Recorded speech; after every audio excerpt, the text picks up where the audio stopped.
machafu aina ya kinyesi cha binadamu na kuamuru mkuu wa wilaya ya Babati na OCD kufunga hiyo baa mpaka atakapojisalimisha mwenyewe ofisini kwake. Hii ni taarifa mwanahabari wetu Roda Kimati kutoka Manyara.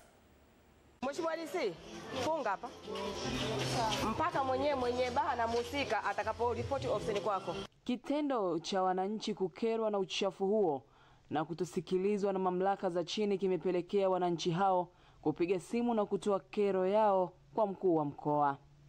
Hii kero ni kubwa sana kwa sababu maji yanafunguliwa hapa usiku, asubuhi unakuta maji yametapakaa, harufu, tunashindwa kukaa kwa amani, na kila tukifanya juhudi zozote za kuita ofisi ya mtendaji wanakuja wanapita, hamna lolote linalofanyika, na mpaka tukaamua kutafuta namba ya kule ofisi ya mkoa. Leo tumepiga asubuhi na wamekuja mchana huu.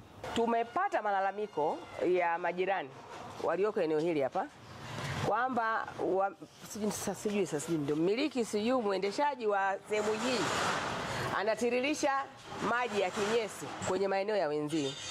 Sasa mkurugenzi wa halmashauri kupitia kwa wataalamu wake wameshapata kuja kuwapa onyo hapa zaidi ya mara 2 mara 3.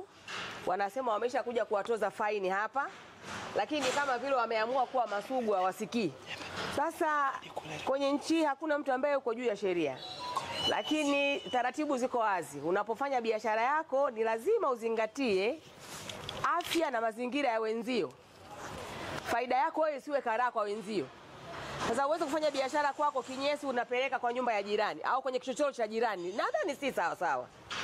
Sasa tutakapompata mmiliki watatuambia lini wanaboresha mazingira huko nyuma, wanachimba shimo husika kwa ajili ya kutiririshia hayo maji, au hayo maji wanayasogeza sasa, wanayatengenezea njia ya kwenda kwenye sehemu husika, ili sasa watu waweze kupata kuishi vizuri kwa huko nyuma, lakini na wao waweze kufanya vizuri biashara yao.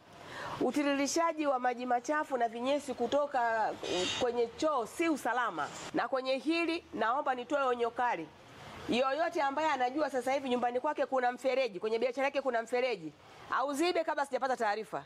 Na ninatoa kabisa taarifa kwa wanababati wote. Yoyote ambaye anajua kuna uchochoro unatoa maji machafu na mwenye eneo hili ameamua kukaidi, nipeni taarifa. Mimi nasoma meseji zote za kwenye magrupu yote ya kwenye mkoa huu. Mmiliki wa eneo hilo alionekana kukaidi taarifa za afisa mazingira halmashauri ya mji wa Babati za kutakiwa kufanya usafi mazingira hayo. Afisa huyo anazungumza.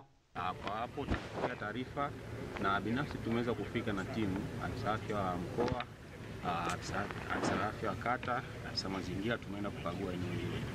Kwa ukaguzi tuliona ni kweli uchafuzi umefanyika. Mbali na uchafuzi pia mazingira ya nje ni machafu, hasa mitaro inayomzunguka, kuna utupaji wa makopo mengi maeneo yale.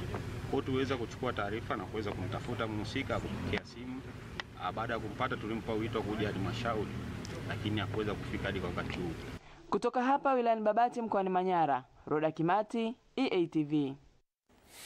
Naam, watu wa kutosha tu muda huu wanafuatilia EATV saa moja. Shukrani sana ukiwa Tura Uyui Tabora. Pale Tura Uyui pale muda huu watu wana matv makubwa sana ya chogo wanafuatilia EATV saa moja. Tena kule wameoga. Hapa Dar es Salaam maji yanasumbua. Hatujaoga, tunaoga kwa mbinde kweli kweli. Asante sana vile vile ukiwa moja kwa moja Kivule hapa mkoani Dar es Salaam wanasema unafuatilia EATV saa moja, na ukiwa maeneo ya Igombe Mwanza pale kufuatilia EATV saa moja, sema na wasukuma wenzako shukrani sana. Vile vile ukiwa Lamadi Simiu akiwa na TV yake flat screen ya inchi 100. Mimi ni Samson Charles. Muda mchache sana ujao bado zipo